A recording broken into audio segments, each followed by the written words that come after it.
This week on John Thelen's Destination Fish, we drill holes through early ice on Devil's Lake in search of jumbo perch and walleyes that are still stacked up in fall locations and putting on the feed bag. John Thelen's Destination Fish is brought to you by Lindy Fishing Tackle and L&M Fleet Supply.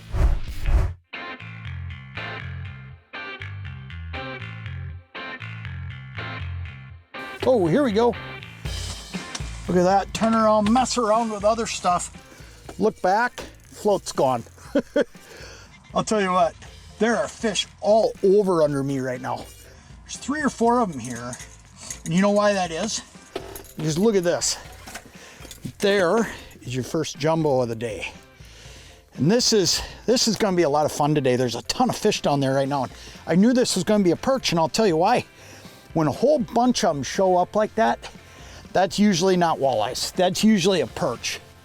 And it's a bunch of them. And you know what? That's a great jumbo to start. 12-incher. We're gonna throw him in. Here's what we're gonna do today. Jason Feldner and I are kicking off the season this year on Devil's Lake. And this is one of my favorite places to fish. I've always enjoyed coming out here. And you know, Jason runs Perch Ice Guide Service, and he's on these fish all the time, but here's the deal. It's our first time on the ice of the year for both of us. So what we're gonna do today is we're gonna talk about first ice locations, mixed bags that you can get, walleyes, perch, and how cool it is to fish Devil's Lake at this time of the year, because I'll tell you what, look at that. That's as close to a double as you're ever gonna get. And this is another one of those perch. I can just tell the way he's coming up. Look at that, that's a big one. This is gonna be a lot of fun. That right there is a great start. And it just goes to show you how aggressive these fish are. Because I got that first one there on the dead stick on a tungsten toad, and then the next one comes on that quiver spoon. It just goes to show you when these fish come in, they're ready to fire. That's awesome.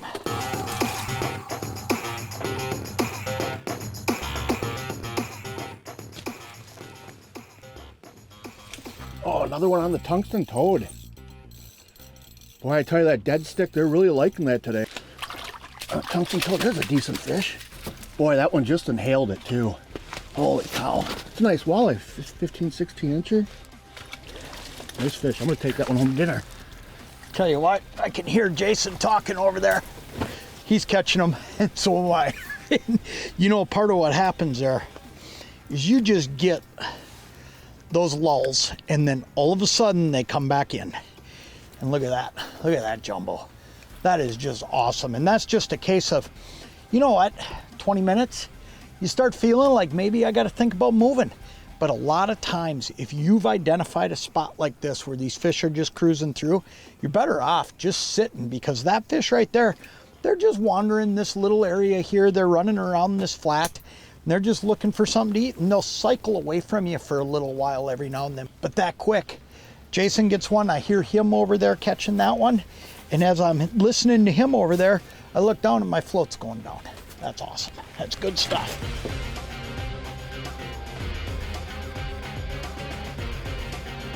There goes the float.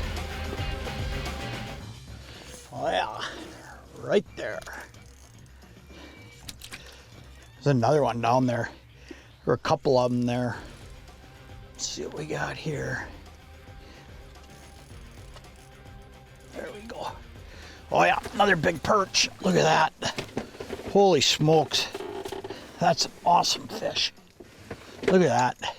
You know, one of the things that's really cool, Jason's caught a couple walleyes over there, and I'm sitting here pretty much just wrecking perch. I haven't touched a walleye this morning. We're sitting right next to each other, and this is very, very deliberate what we're doing. This is spot on spot stuff. And what I mean by this is early in the year like this, first ice, a lot of these fish, they're all mixed up together, but the big perch are cruising with the walleyes, and the reason that all these fish are together is because they're eating the same thing. They're still on that fall pattern. And when they're on that fall pattern, what's happened is they're feeding on the same minnows. And when all those minnows are spawning in the fall and they all congregate, the walleyes and the big perch all end up together and they're eating the same stuff. So that's why this is that time of the year, this first ice stuff, where you can get a mixed bag on any spot. I mean, if you find a spot where there's perch, you're probably gonna bump into a few walleyes. If you find a spot where there's walleyes, you're gonna bump into a few perch. It's just the way it works at this time of the year. John Thelen's Destination Fish is brought to you by these fine sponsors.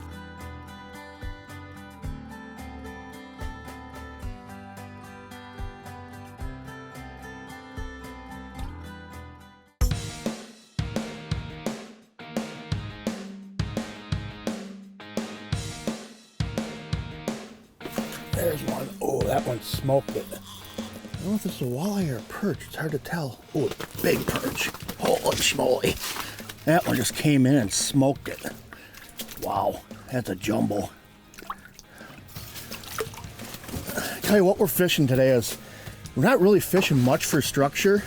What I do is, this time of year is we're just fishing contours. I like to get on a Lake Master chip on your hummingbird and look and find out where those contour lines spread out and get real wide, where it's not a real sharp break. This is just a real gradual break. It goes from the shoreline, it comes out, goes sand, turns into a little bit of gravel, and then drops off into the basin of the mud. Those fish seem to be just cruising right down the edge of that gravel and that mud, so on this early ice. Now later in the year, these fish will migrate out into that basin, and they're gonna be a little bit harder to track down, but boy, that's why I just love this time of year. I mean, just put dandies like that on the ice. What a jumbo.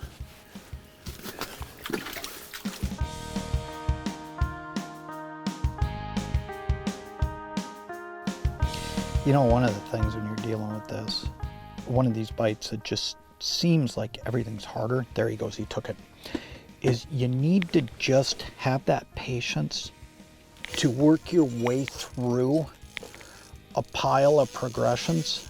I got a feeling it might be a walleye, watching him swim around down there coming up.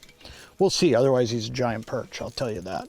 And you know, that's just a great example of all of these fish are cruising these same areas at this time of the year. Yeah, it's a walleye. It's a good one too. There we go. Look at that. Nice walleye. But look at that. I mean, that's an example right there of all of these fish just being conglomerated on the same stuff. That is an awesome walleye.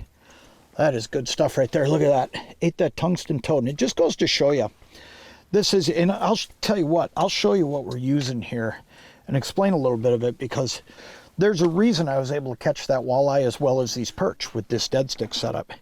And that is because Lindy came out with a new size in the tungsten toad, actually two new sizes, just this winter. And what it is it's a number 6 hook, and then there's also a number 8 hook, okay? Ultimately, the idea behind that bigger hook is it's a little bit wider gap, okay? It's a little bit longer shank, and it gives you the ability to use it as a dead stick or jig it straight because it's tungsten and it gets down there. So ultimately, one of the things I'll tell you, like today, because this jig hangs in a horizontal fashion, what I'm doing is I'm hooking my minnows through the lips, okay? And I'm gonna show you this here real quick. All I'm doing is hooking them right through the lip. And what's happening is as this hangs down there, it's actually letting that minnow just swim horizontally, okay? And I'm just leaving it sit below that float. And one of the most important things about a dead stick in my mind is making sure that you have live bait on it, okay? But also making sure you got that minnow hooked correctly to make it so that minnow can swim. Because ultimately, the reason we're running this dead stick, the only reason, is to call fish in with a natural piece of presentation, okay? Because over here on the other side, this is where I'm getting far more aggressive.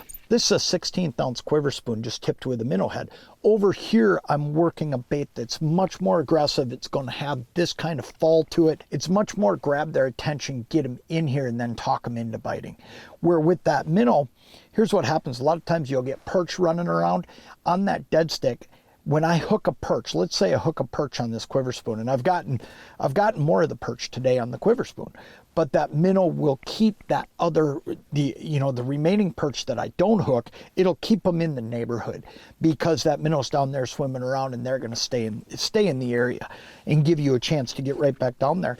And then here's the deal, you're going to catch a lot of fish on that dead stick as well. There he goes.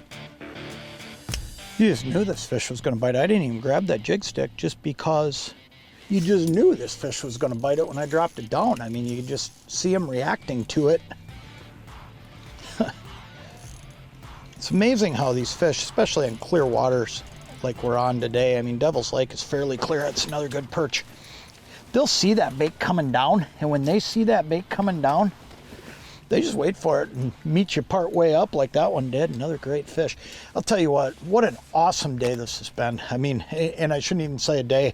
It's been a short morning. I mean, it's just been an awesome way to start the season, one after another. Get a chance to get out on some of this early ice perch stuff. Mixed bag, walleye, whatever it may be, Devil's Lake or wherever your favorite fishery is that has them both in it. Just look for those places where those fish were staged up in the fall, and I'll tell you what, you're going to find them and you're going to be able to do exactly what we've done today. It's a great way to wrap it up. John Thelen's Destination Fish has been brought to you by these great sponsors.